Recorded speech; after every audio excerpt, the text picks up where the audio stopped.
Welcome to the Tech Talks Daily Podcast, where you can learn and be inspired by real-world examples of how technology is transforming businesses and reshaping industries in a language everyone can understand. Here is your host, Neil C. Hughes. Welcome back to the Tech Talks Daily Podcast, where every day I share stories of people who have come across real problems, and rather than just complain about it like I might do, they went out there and actually built a solution to fix that problem. For example, a company called Zipline was created by people who were working right in the heart of the retail trenches, and they have been there and know the execution struggle inside and out. So they created a solution that wasn't technology for the sake of technology like we often see in the world of retail tech. They created a solution that was to truly help people, brands, operators, communicators and stores and help them achieve their goals. And that was all created by a team that knows that grind, knows the barriers and the struggles of achieving them. So I wanted to learn more about their goal to enable all customers to be the best version of themselves every day and every location, and how whether they're helping a C-store be speedy, efficient and contactless, or helping a high-end security retailer feel exclusive, luxurious and over the top, how they're using technology to make their customers effectively roll out their strategies so they can bring their brand promise to life. And as I always say, technology works best when it brings people together. I feel that Zipline were tailor-made for this podcast, so buckle up and hold on tight as I beam your ears all the way to California so we can speak with Melissa Wong, who's waiting to share her story. So a massive warm welcome to the show. Can you tell the listeners a little about who you are and what you do? Great, thank you, and thanks for having me. So my name's Melissa, and I am the CEO and co-founder of Zipline. And what we do is that we provide an operational platform that really helps organize and engage field teams and helps them feel connected to the brands that they work at and standardize like the operations and brand experience in all locations for brands like American Eagle or Sephora. And I'm looking forward to diving a little bit deeper into all that in a few moments. But before we do, a question I always like to ask my guests is, can you share your origin story and where your passion for technology came from and ultimately what put you on this path you're on today? Great. And I think it'll probably explain a little bit about my earlier answer, still on my second cup of coffee. But, before Zipline, I actually worked in retail. So I spent over a decade in retail, specifically focused on what we called store execution and store communication. So getting the stores to do what we're asking them to do, whether it's setting up marketing or in today's world, right? All of these quickly changing COVID regulations. But there are, really hundreds of things the store needs to get done every week that the normal everyday shopper actually has no line of sight into. Right. So a lot of times we're moving inventory off of the shelf, re-merchandising displays to increase sell-through, testing marketing signage.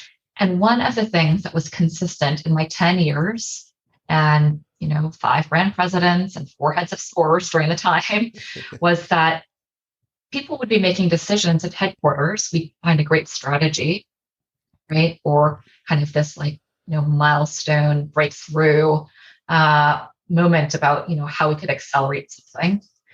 We'd let the stores know, hey, this is what we expect from you and when we expect these things to be done. And leadership would walk into the stores and they wouldn't have seen it done. Right? It might be end of the quarter. It might be for a huge strategic turnaround initiative. But a lot of times the stores weren't doing what we asked them to do. And when the leaders asked the stores, hey, this is really material to the business. Why haven't you done this? The stores would say something like, well, I didn't get the memo, right? Or, oh, I didn't understand that this was a priority. And so as a result, the breakdown in good communication channels was actually having a significant impact on the ability of a store to actually do the thing that we were asking them to do from a strategic standpoint. So, in my time and what we found since I started Zipline is that the industry average for store execution is actually 29%, Wow. which means if you ask someone to do something in a store, you really only have a 29% chance of it getting done. And what was really frustrating for me in my time in retail is that it's not because the stores didn't want to do the thing, right? It's not because people were ill-intentioned. It was because there was too much communication in too many different places. We were having the store teams drink through a fire hose of information, which has actually increased like 3 times on average throughout COVID for brands. And we just weren't setting them up for success, right? We weren't setting up that foundation and conditions for success for them to be able to succeed. So, in my time, I was actually getting in trouble from my head of stores. And so I was asking other brands, hey, what are you doing to really engage teams behind what's important to feel part of the brand and to ensure that the things that we want them to do are actually being executed in stores? And brands would say, oh, we're doing a posted prayer. We're, having them printed out and posted in the bulletin board. We're sending email packets. We're, hacking together different technologies. And I was like, sitting here in the Bay Area, like you mentioned, where am I? And I was like, how come there isn't a consumerized way that's as easy to use as email, right? Like retail's the most populous shop in America, so it has to be super easy to use. That enables people to better read, plan, and do in a store and find the information they need in a really easy way, because communication technology in retail should be about quick and easy to use versus, kind of like you take a lot of time. Like we don't want people to be face down in their devices when they're serving customers. And so after having so many of those conversations, and a conversation with a friend who said, hey, I know a guy, and all good stories start with that. I got introduced to my CTO and co-founder, Chair, and we really began there. So long-winded story, but really describes, why we exist in this world. And I really never thought that I'd be where I am today. It's just because I just saw the need and no one was doing it. So I just had to do something about it. Absolutely love that. And like you say, everything should be quick and easy to use, but the entire industry is full of so many friction points, from email, portal sites, old technologies that are slow, archaic and hard to use. And most people, I've done it myself in the past, have sat around and complained about things like that, but you've actually gone out there and done something about it. So can you tell me how you did that with Zipline and the problems that you set out to solve with tech from the outset? Yeah, I mean, I think what's really unique about Zipline is that we're solving the problems from the, as an enterprise technology. What I found is that a lot of the solutions out there for store teams actually weren't built for store teams, right? When you talk about search, like the search was like just it, you just wanted to tear your hair out, right? And they were so hard to use, and you have hundreds of thousands of people on these solutions because you have part-time associates, you have seasonal staff, you have store managers, you have district managers, regional directors, and vice presidents, business partners, et cetera. None of the technologies really met people where they needed to be met from a user perspective. Unfortunately, most of the technologies out there were actually built for the IT teams, right? But the IT teams weren't in it every day. They're using it to run the store. They weren't using it to publish, 70 communications a week. They should really understand the true user experience of how people needed to rely on technology to automate these manual processes and to make their job easier, right? And so when we look at email, portal sites, like older technologies, and we look at the behaviors that are happening in field teams, in stores, with district managers, even in headquarters, cutting and pasting tasks, what we're doing is that we're automating all of the manual processes.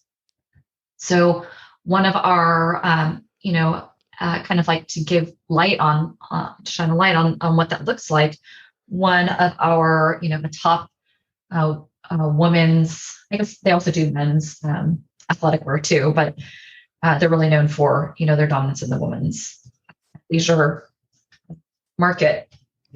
They call us like a miniature admin. You're giving our store teams white space to spend time on thinking about our customers, how to drive brand engagement.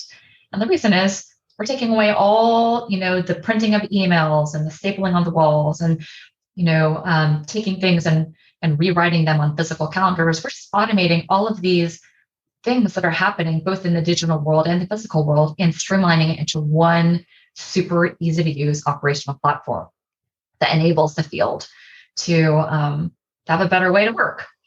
And so it's like in these small details, I think that have a large impact that really can transform, when you multiply that by, tens and hundreds of thousands of users, that really has an impact on the organization.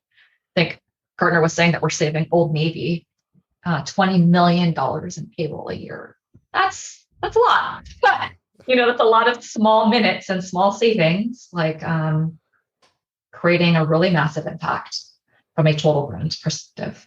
I completely agree with you. And what also stands out of your story there is that it's people in the retail trenches that created Zipline. It's not technology for the sake of technology, and much more about helping people, brands, operators, communicators and stores all achieve their goals by a team that knows all about that grind that we're talking about here. Is that still at the core of everything that you do all these years later? And do you still see retailers choosing tech first rather than trying to solve the problem and then choosing the tech afterwards? What are you seeing right now?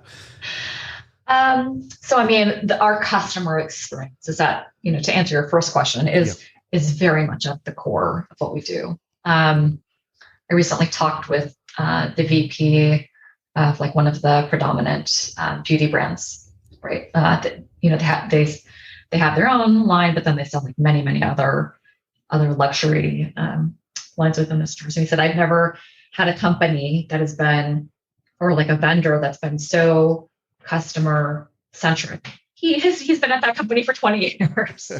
So that was definitely, it was, awesome for me and the team to hear, because we really are on service to customers first, right?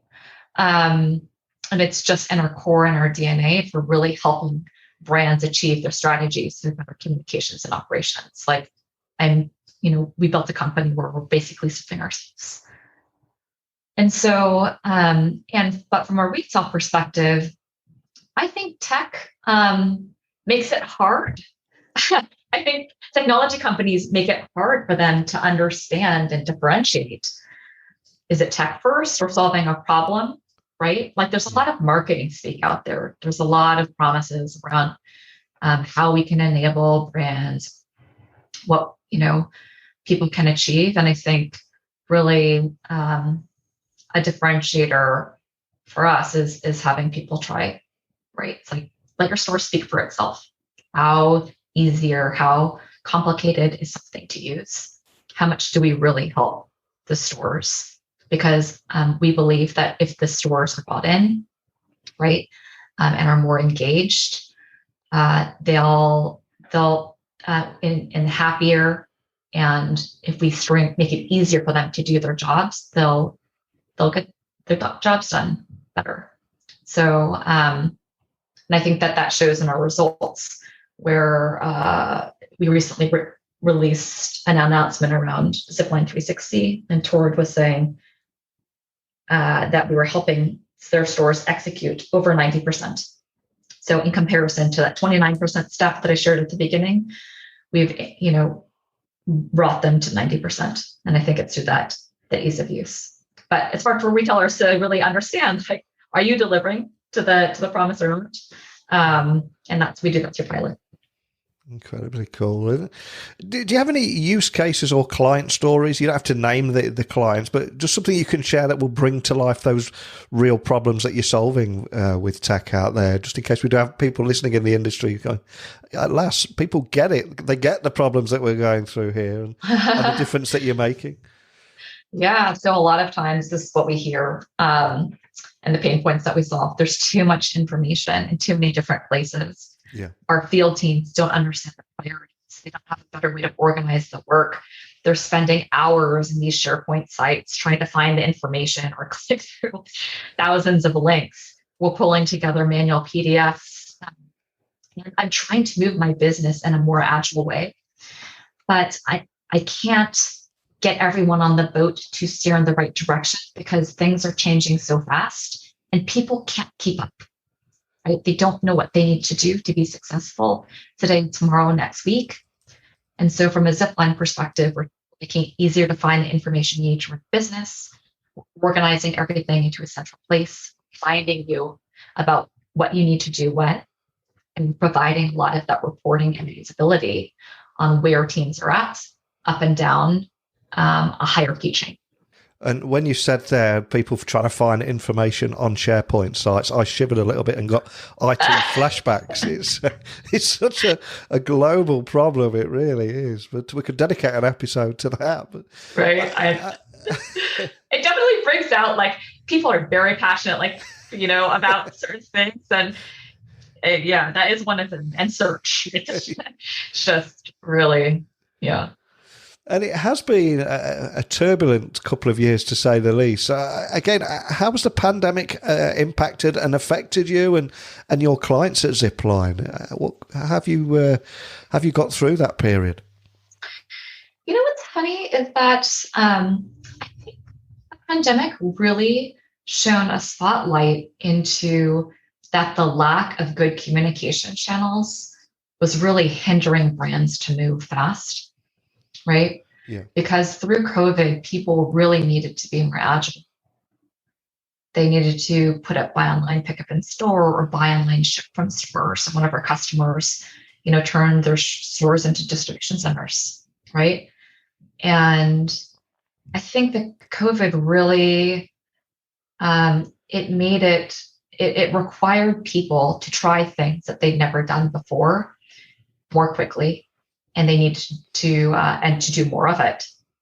And so we saw an increase of inbound to us around, I need my stores to be more agile. I need to be able to speak down to that individual associate. And it can't be from that print and post because it's legal, right? It's around health and safety. And I think that there was a lot of kind of like aha moments from brands saying, hey, these store teams, they're actually guardians of public health and safety. How do we set them up for success? So in that way, in a weird way, I think COVID really accelerated and accentuated the need for solutions like ours. Unfortunately, like it's like a legal counsel from like a top Fortune 50 brand. Yeah. And was talking to him and he brought, he's like, we were talking about something else. He brought up Zipline. It's like, row. No one wants legal I'm curious to hear what he says. And he's like, we love Zipline. He's like, we have been able to prevent the spread of COVID in stores, like even like in areas and even within the store itself, and keep our doors open, unlike a lot of other brands. And you guys have really made the complex simple. So I thought that was very elegant. Leave it to the lawyers, right? Yeah. To break it down in a meaningful way. But I thought that was a really good way of describing what was needed in the industry, because COVID made things so complex on a local level. I love that. And before we started recording today, we were talking about the world bouncing back, tech conferences maybe in 2022. So there's a lot of people starting to think about how different life will be next year. So how are you helping retailers bounce back as the world opens back up?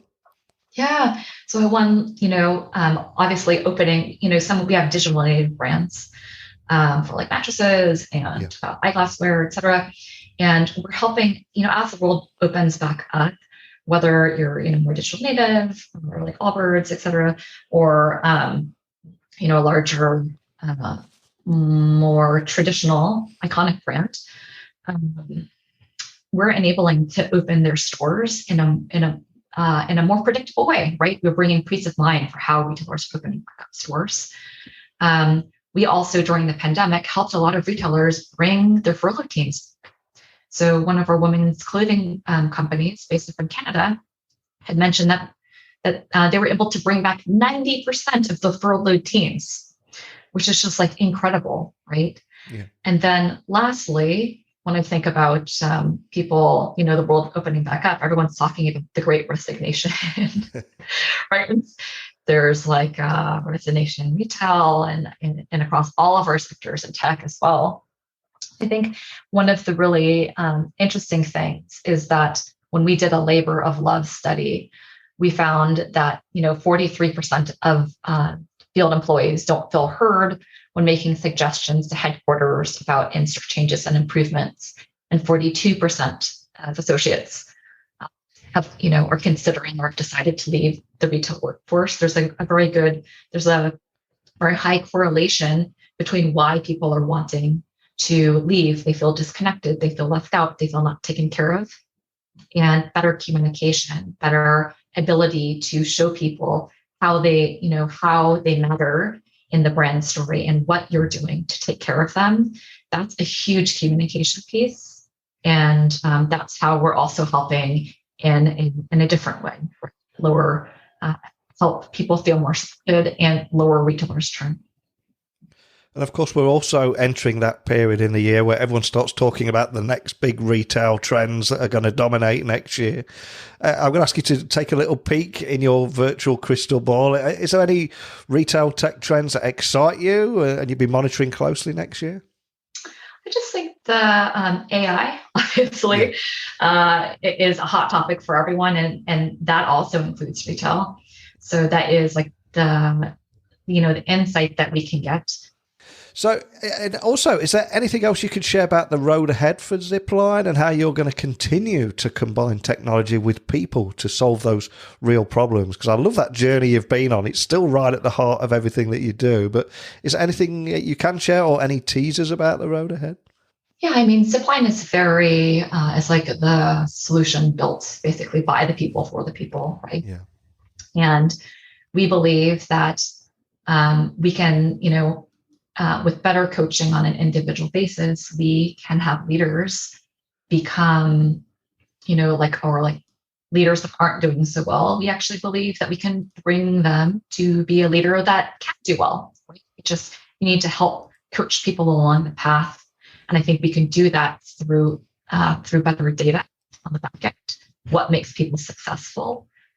In what conditions do people have the best execution? What information helps them bring them along the journey of the brand and increases buy-in? And then how do you do that in a personalized way per store, per leader, per experience level? So I do think that there is, a lot of potential and a lot of insights. And also there's a lot of potential in combining all of the information in retail, right? Because there's so many small apps, point solutions that need to be combined into a bigger platform to make it easier to work. So there truly is that one-stop shop. That's, where we'll be focused to solve a lot of the real problems. Love that. And I think we've come full circle now because we started the podcast talking about your origin story, starting in those retail trenches and the journey you've been on and where you're heading to. But I'm now going to ask you, is there a particular song or piece of music that has inspired you throughout your career, helps you get your head in the zone before going on stage, or just reminds you of your career in tech? Do you have a song and story you can share with us? And we'll add that song to our Spotify playlist. Sure. This will probably make you laugh, right? Because this is tech oriented. But in the very beginning, my co-founder and I, we did an accelerator program, an enterprise accelerator program. Yeah. And in the accelerator programs always have a demo day. So I can't tell you how nervous I was to go on stage in front of 200, 300 investors.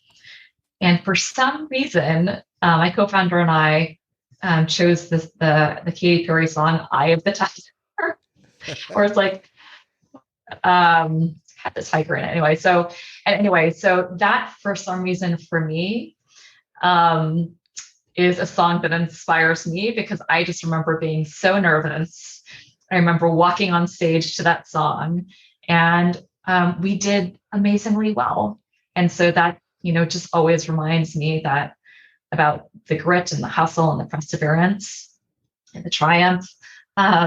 So that song is what brings it back for me. Love that. Great choice. As a Rocky fan myself, I think I'd have No Easy Way Out from the Rocky IV soundtrack. I think that would be mine if I was in that nervous position. But before I let you go, for anyone that wants to find out more information about Zipline, there are so many different domain names out there. Could you point them in the direction of your website and how to contact your team if they've got any questions? Yes, that would be great. So our website is getzipline.com. Again, that's getzipline.com. And our information to contact us there is right on the front page. So feel free to reach out. Excellent. Well, I always say at the end of every episode that technology works best when it brings people together. And your story here and how you're combining technology with people to solve real problems is a real breath of fresh air. So thank you so much for coming on, sharing that story. I think it's your human story that brings everything to life, and also washing it down with a Rocky soundtrack. You can't go wrong there. So, thank you so much. I just love how Zipline's team are enabling change and their use of problem first and then technology.